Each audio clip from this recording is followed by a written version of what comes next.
Firefly, thank you so much for doing this interview with me. I was wondering if you could introduce yourself, name, pronouns, and what you're doing on this production. Hello, everybody. My name is Firefly, and I am from the Penobscot Nation. I live in Bangor, and I was raised on Indian Island, and I am doing the sound and the soundscapes for this production. Yeah, is there anything else you'd like to share with us about who you are and what you do? So when I'm not doing soundscapes for productions, I am a traditional Penobscot song keeper. I sing all of our traditional music. I also perform with live show, which is a mixture of traditional music and really modern futuristic music. And last year, I also had the honor of world premiering with the Bangor Symphony Orchestra. I composed a three-part movement and we performed that together. And that performance and the costuming that I wore is actually going to be on exhibit this year at the Maine Historical Society. Wow, that's amazing. I actually got to see that performance and it was fantastic. Like, seriously, I was just astonished and like so deeply moved to have a combination of like such different traditions in music like coming together in that way. It was really stunning. Mm, thank you. I appreciate that. They're Yeah. incredible people to work with. So I'm curious about your work on My Story is Gluskabe and um, what has been the most exciting part of working on this project for you? The most exciting part of working on this Gluskabe Stories project is it's pushing me into new areas, sort of pushing me out of my comfort zone. I'm very comfortable performing our traditional music, and this it just gives me an opportunity to use some of this incredible technology that I've been fortunate enough to be able to invest in, synthesizers and things like that, and to create soundscapes and to create audio that may be unexpected. It might not be what people are expecting, which I love that because there's not enough surprises in the world, you know? I agree. That's beautiful. Um, I'm curious for you, and I'm going to frame this question a little bit differently than I think it normally is. Like, there may be some technical challenges that come up with working on productions and things like that, but I'm also curious about what is maybe challenging you as a person when working on this project or other projects that you involve your soundscapes in. And I'm hearing that like you have some new equipment that you're using, but what is like a maybe internal challenge that you might be having as you're working on this story? I think an internal challenge would be, trusting my creativity and trusting the process, and not overthinking it too much to the point where then you become unsure if what you did is what it's supposed to be, right? Just leading with my heart and leading with how it makes me feel, um, and and just knowing that that if you allow that creativity to take over and channel through you, then how could it be wrong in any part of it, right? Yeah, I'm curious if, and I'm kind of going off script a little bit. Um, I'm curious how much interaction you're having with the storytellers as you're understanding the soundscape that you're creating, or are you kind of like off in your own world, like looking at the script, looking at the story, reading it, and doing that individually? Yes, the process so far has been, we've come together for a team meeting and an overall explanation of the show.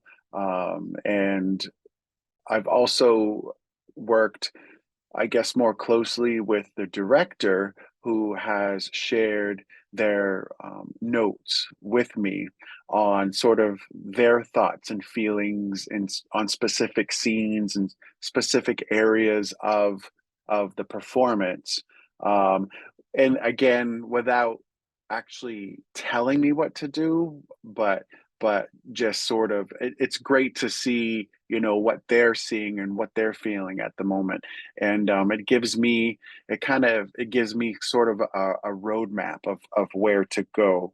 And there are some opportunities to sort of create some songs, I guess you'd say from scratch, so that's really cool too, because some of it is, like sounds of wind, and it's like ambient sounds, or um things like that.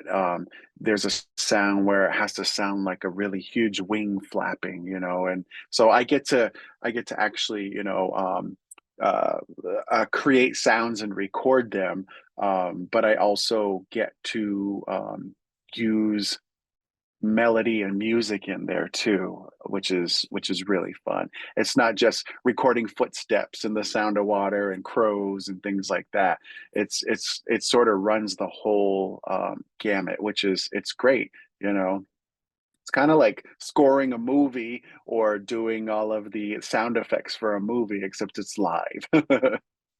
Yeah, that is so interesting because I feel like I have a theater background myself, and I feel like in my experience, a lot of sound designers will find sound effects that are already available, but you're like starting from your own creation, which is like so cool.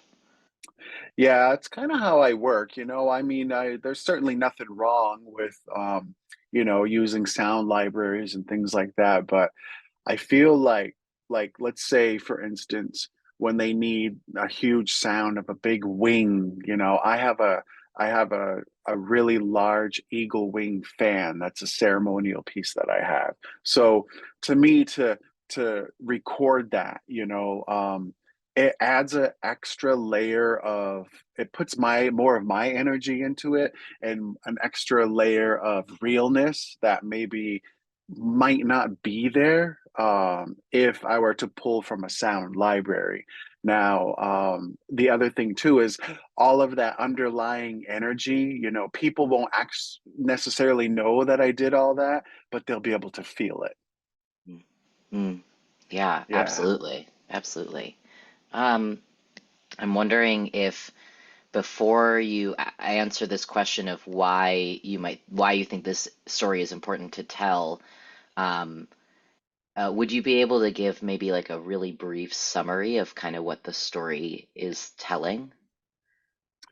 Yes, it's a collection of stories, which is beautiful, that have been handed down through our Wabanaki people for thousands of years. We did not have a written language per se, so we're a very oral tradition, oral legends and stories and lessons that have been handed down through the generations. So this collection of stories, they all center around Gluskap or Gluskabe, which was, I guess you would say, he's our culture hero. He's the person or the entity that came to Earth to prepare everything so people could come to Earth, right?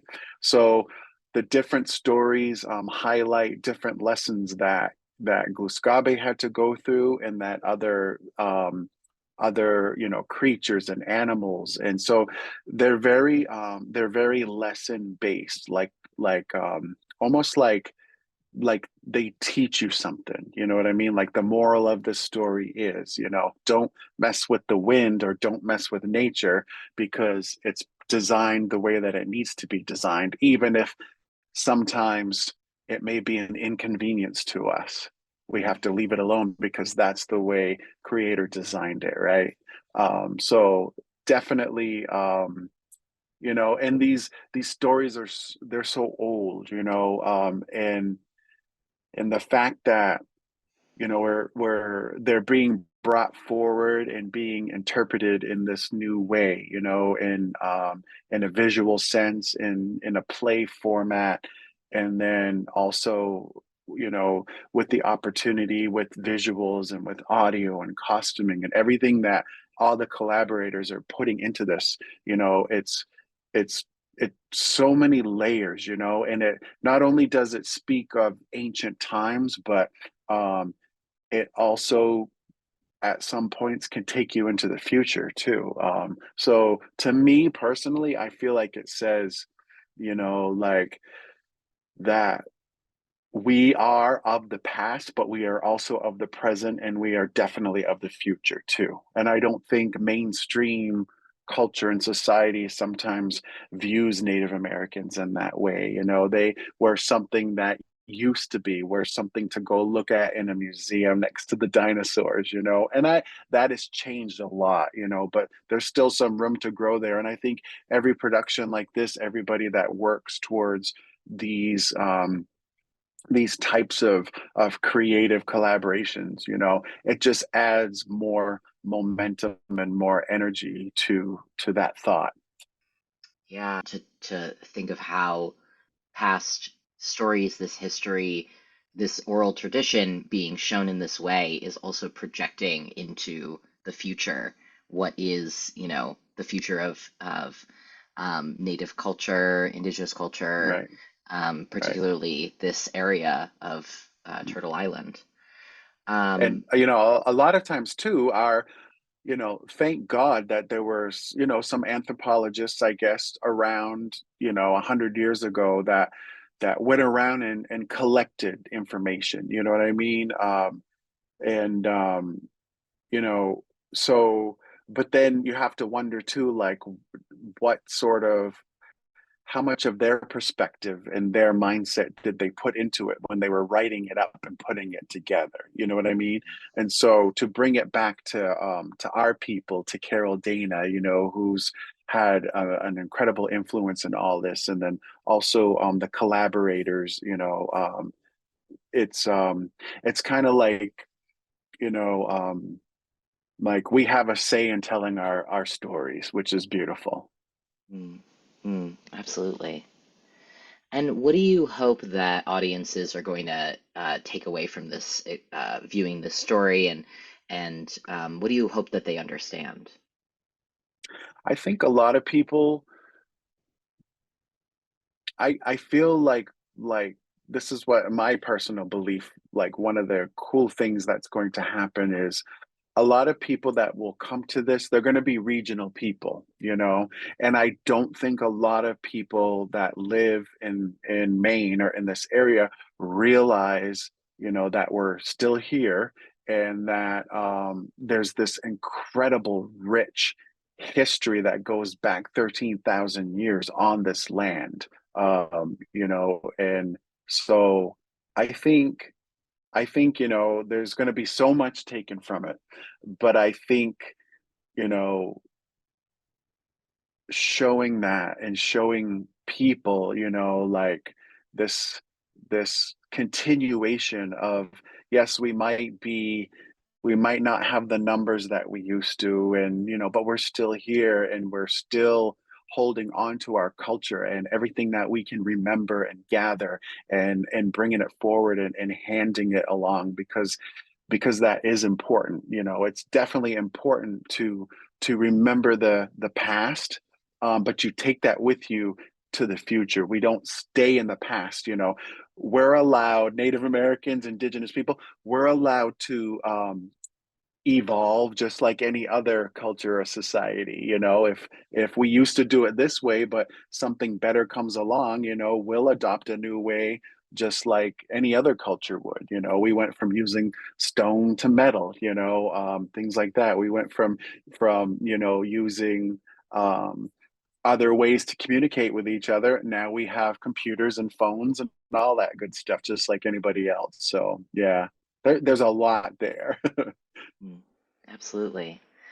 Um, that's all for my questions, but I'm just wondering, I'd like to end every interview with this, if there's anything else you'd like to share with us, anything that you feel moved to say in this moment. Yeah, so I guess what I would encourage everybody is, even if it's a little bit of a trip for you to come to Bangor, is to make it a part of your plan to come and see the show and be immersed in all the beauty that you're going to see and that you're going to hear, and know that, this was a true collaboration between Indigenous people and people that aren't Indigenous. So it's a real coming together of everybody. So it shows how we can come together and we can make beautiful things happen, no matter who we are or where we're from.